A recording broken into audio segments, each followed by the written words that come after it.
C'est bien connu, c'est Coca-Cola qui a inventé le Père Noël. C'est faux. En fait, c'est pas mal plus compliqué que ça. Pour comprendre Noël et tout le rituel religieux et païen qui s'est développé, on peut pas se contenter de s'arrêter à une compagnie de boissons gazeuses qui produit un liquide plus que douteux. Excusez, mais j'ai jamais été très fan de la dite boisson. Noël est devenu une fête universelle dont les origines remontent à longtemps avant le christianisme. Allez, aujourd'hui, à l'Histoire nous le dira, cette délicieuse, joyeuse fête de Noël.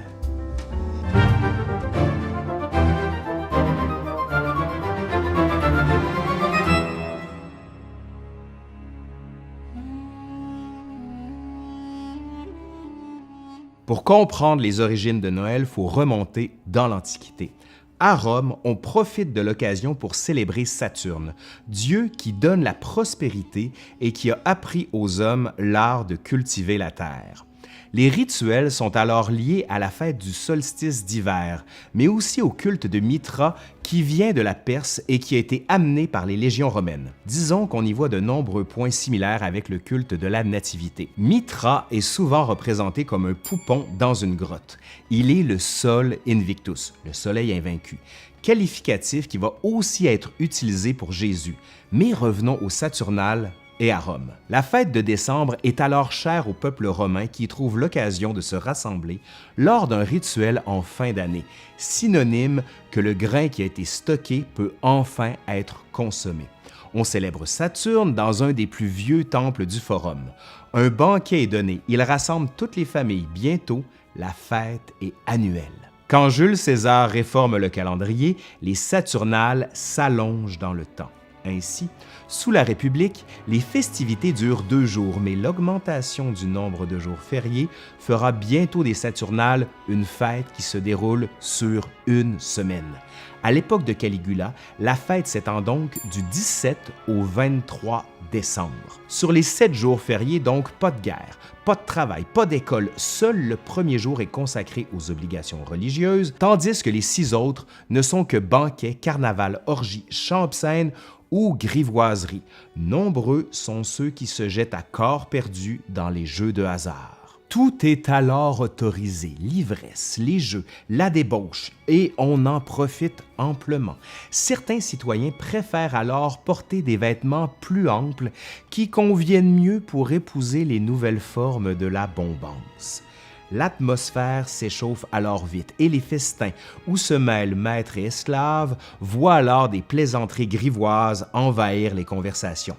Il n'est pas rare de voir ces mêmes esclaves singer leurs maîtres, contrefaisant l'attitude tyrannique de l'un ou les mimiques capricieuses d'un autre. Bref, l'irrévérence est au programme durant 1 semaine. Les mascarades envahissent la ville, les déguisements font partie de la fête, les soldats se transforment en femmes, n'hésitant pas à parodier les filles publiques. Il ne s'agit pas seulement de fête, mais de renversement des codes sociaux.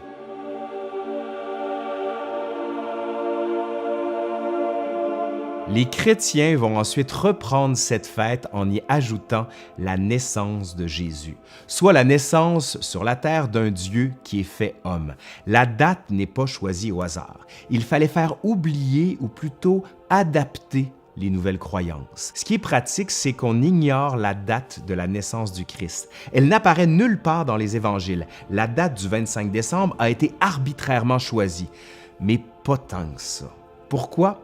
Parce qu'il fallait se rapprocher des autres traditions religieuses. Le Christ, qui apportait la lumière céleste, devait être lié au solstice d'hiver qui était ancré dans les populations. Cette idée vient du calendrier agro-liturgique, dont j'ai déjà parlé dans d'autres capsules. La célébration de Noël ne prend cependant pas le caractère qu'on lui connaît aujourd'hui. Il y a une fête beaucoup plus importante. C'est Pâques. Mais durant le Moyen Âge, le cycle de Noël est souvent le témoin d'un moment qui dépasse les bornes de la moralité que l'Église tente d'imposer. La fête des fous. Se déroulant 3 jours après Noël, le 28 décembre, fête des Saints-Innocents, on observe un rituel qui, pour s'en amuser, renverse les codes sociaux, encore une fois. On élit le roi ou le pape des fous, mais pour avoir droit à cet honneur, il faut passer la tête dans le trou d'une planche et faire la grimace la plus laide, scène que Victor Hugo a croquée dans Notre-Dame de Paris. Au 6e siècle, on instaure le temps de préparation à la venue du Christ, l'Avent. La fête de Noël constitue un moment fort dans le calendrier. On décore la maison, on s'habille en neuf. En campagne, on tue le porc et on nourrit la maisonnée.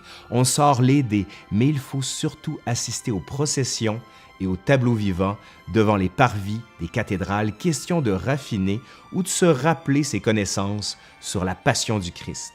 Viennent ensuite les 3 messes, qui en anglais donnent le nom à la fête, avec Christmas. Christmas, donc, messe du Christ. Christmas. Et arrive le repas où on sert des ragoûts, des oiseaux, des poissons, du pain et en Angleterre, le fameux plum pudding.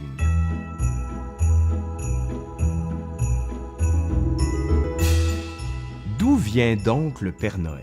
Disons que le personnage a subi de grandes transformations au cours de l'histoire et qu'il a toujours su s'adapter aux besoins de la société. Au départ, il y a Saint Nicolas, qui est un évêque ayant vécu à la fin du 3e siècle au sud de l'actuelle Turquie.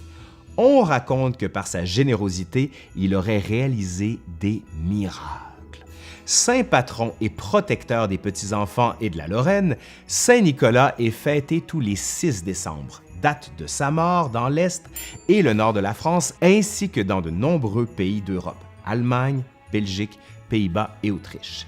Il fait le tour des villes pour récompenser les enfants sages, devenant par le fait même l'ancêtre du Père Noël qui parcourt le monde pour distribuer des cadeaux aux enfants méritants. Appartenant aux saints les plus populaires, Saint Nicolas a alimenté une multitude de légendes. Il aurait donné de l'argent à 3 jeunes filles pauvres pour qu'elles puissent avoir une dot et se marier. De plus, il aurait sauvé de la tempête un bateau portant une cargaison de blé pour la ville de Myre. Capsule linguistique. Santa Claus est le nom de Saint Nicolas en anglais. Transcription de la prononciation américaine de Saint Nicholas. Saint Nicholas, Santa Claus, voilà, vous avez compris. Arrive bientôt le monde contemporain. Noël, autrefois période de recueillement religieux, entre avec les grands magasins dans l'ère de la commercialisation et bientôt de la surconsommation. Dans les années 1870, on comprend l'intérêt que représente ce moment dans l'année et on investit massivement pour développer et encourager la consommation. Macy's à New York s'impose comme le quartier général de Santa Claus dans les années 1860. C'est d'ailleurs au cours de cette décennie que le journal new-yorkais Harper's Illustrated Weekly représente Santa Claus, vêtu d'un costume orné de fourrure blanche et d'une large ceinture de cuir. Santa Claus, cet homme vieux, rond, avec la barbe et un vêtement rouge saillant, est ensuite repris par Coca-Cola, en 1931 par l'artiste Adam Sundblom dans le Saturday Evening Post. Santa Claus, figure paternelle qui affirme que tout le monde doit s'efforcer de rendre les enfants heureux, est alors vivement soutenu par les campagnes publicitaires des grands magasins afin d'offrir, dans la tradition des étrennes, des cadeaux au plus grand nombre. Grâce à la mainmise des grandes maisons de commerce sur l'imaginaire et le symbole de la saison, Noël devient peu à peu une pièce dans l'engrenage qu'est la société de consommation. Toute forme de produit devient ainsi marchandise, tendance que le 20e siècle va pousser dans ses retranchements les plus extrêmes.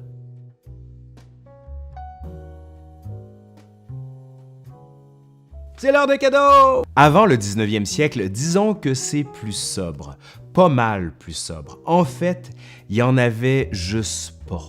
Les seuls cadeaux qu'on s'offrait étaient les étrennes, soit au changement d'année.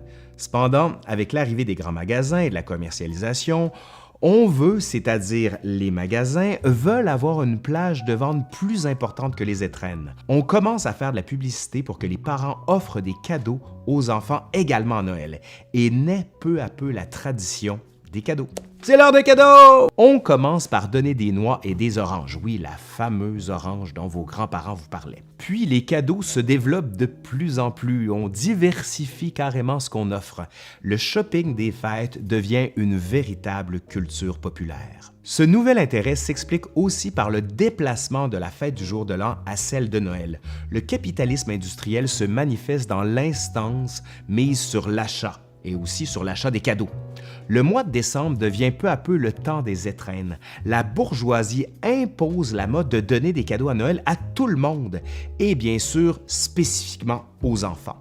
On assiste d'ailleurs à tout un modèle manufacturier qui se spécialise dans les jouets pour enfants. Ces derniers acquièrent une valeur dans le système économique en ce que leur présence et leur existence légitiment de plus en plus une dépense pour leur confort et leur loisir.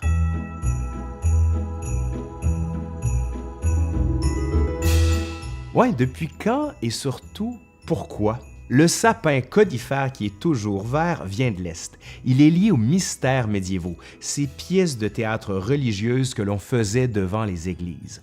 On plantait ainsi sur les parvis des églises un arbre qui restait toujours vert, symbole de l'arbre du paradis, donc aussi de l'arbre de la connaissance. On y mettait des boules rouges en rapport avec le fruit défendu, symbolisant l'arbre du malheur et du bonheur perdu. On trouve même des exemples où c'était des hosties qu'on y mettait, car c'était aussi l'arbre du rachat des péchés. Cette tradition bien établie en Europe de l'Est va peu à peu immigrer aux États-Unis avec le courant migratoire du 19e siècle et revenir en Europe après. Mais au 17e et 18e siècle, les sapins sont illuminés par des petites bougies. Ouais, c'est pas idéal, parce que des bougies puis des sapins, ça fout le feu souvent. Il faut attendre 1880 pour que les premières décorations électriques apparaissent aux États-Unis. Jusqu'en 1950, c'est en majorité en Allemagne et en Europe de l'Est que sont produites les décorations de Noël. Les personnages sont généralement fabriqués en coton et les cheveux d'ange en fibre métallique. Quant à la boule de Noël, il s'agit à l'origine d'une pomme. C'est en 1858 qu'un artisan verrier a l'idée de créer la boule de Noël telle qu'on la connaît aujourd'hui, à la suite d'un hiver particulièrement rigoureux qui avait eu des conséquences dévastatrices sur les récoltes. Bref, il n'y avait plus de pommes, donc il a fallu en créer, mais avec du verre.